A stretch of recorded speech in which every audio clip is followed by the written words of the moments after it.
Vellore diary 2024।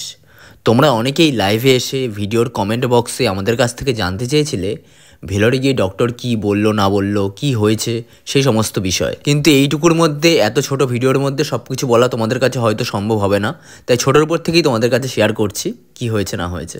প্রথমেই একটা কথা বলে রাখি, তোমরা হয়তো অনেকে ভাবছো যে আমরা দুজন মিলে বাবাকে নিয়ে গেছি ডাক্তার দেখাতে।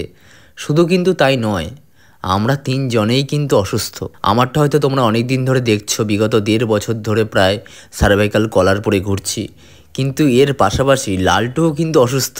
এবারে বলি, ভেলোরে এসে আমাদের প্রথম ডাক্তারের সাথে অ্যাপয়েন্টমেন্ট ছিল কিন্তু লালটুরই। ওর একটা এসিএল ইনজিউরি আছে, যার জন্য কিন্তু হাঁটতে চলতে ওর হাঁটু ঘুরে যায়। আর ডক্টর দেখার পর তো সরাসরি বলেই দেয় যে সার্জারি করতে হবে, যেটার মিনিমাম মূল্য পড়বে বেশি না, ওই 1.5 লাখ টাকা মতো। আর এই অর্থটা ব্যয় করার মতো সামর্থ্য এই মুহূর্তে তো সম্ভবই নয়। ও অনেকটা ভেঙেও পড়েছিল, কান্নাকাটিও করছিল হসপিটাল থেকে ফেরার পরে, কারণ ওই যে কথায় আছে না, যার হয় সেই বোঝে। যাই হোক, আপাতত একটাই রাস্তা আছে, কন্টিনিউয়াসলি ফিজিওথেরাপি করে যেতে হবে, হয়তো কিছুটা হলেও রিলিফ পাওয়া যেতে পারে।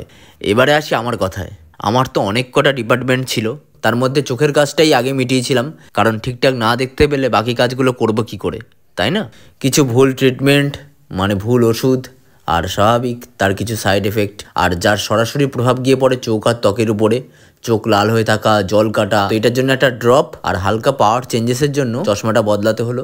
তো এই ছিল চোখের কাহিনী। চোখের সমস্যা মিটিয়ে নিয়েই চলে গেছিলাম মূল সমস্যা, এই সার্ভাইকাল স্পাইনের জন্য ডাক্তার দেখাতে। ডাক্তার দেখানোর পরে কিছু মেডিকেল টেস্ট দিয়েছিল, তারপরে সেগুলোও আমি সম্পূর্ণ করলাম, মানে করালাম। তারপরে সেখান থেকে বেরিয়ে গেলাম বাবার জন্য ডাক্তার দেখাতে। বাবার এমনিতে ডাক্তার দেখানো চলছিল, কিন্তু ওই দিন ছিল অনেক কটা টেস্ট, যেমন ছিল নাকের এন্ডোস্কোপি, বেশ কিছু ব্লাড টেস্ট, ওগুলো সমস্ত কিছু সম্পূর্ণ করিয়ে তারপরে আমরা হসপিটাল থেকে বাড়ি ফিরলাম, মানে আর কি হোটেলে ফিরেছিলাম। তার পরের দিন ছিল অন্য আরেকটা ডিপার্টমেন্টে ডক্টরের অ্যাপয়েন্টমেন্ট। তা সেই জন্য আমরা চলে গেছিলাম রানীপেট ক্যাম্পাসে।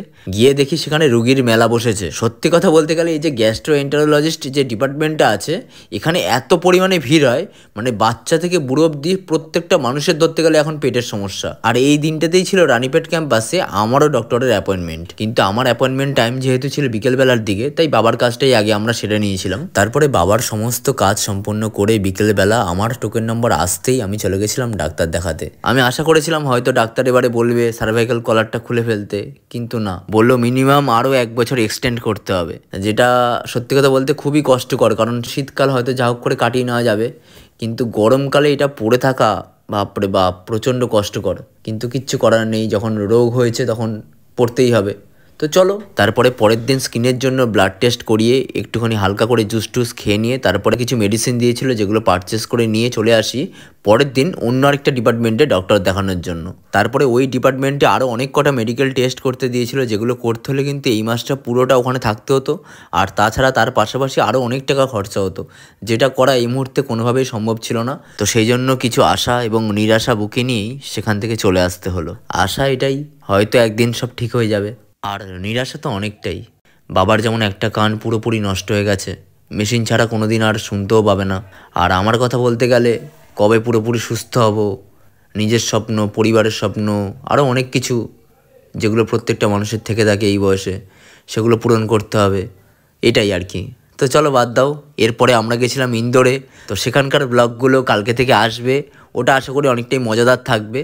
তো পাশে থেকো, সঙ্গে থেকো, এটাই বলবো। আর নিজেদেরও খেয়াল রেখো, ভালো থেকো, সুস্থ থেকো সবাই। পরের দিন দেখা হচ্ছে অন্য একটা ভিডিওতে। আজকের মতো টাটা।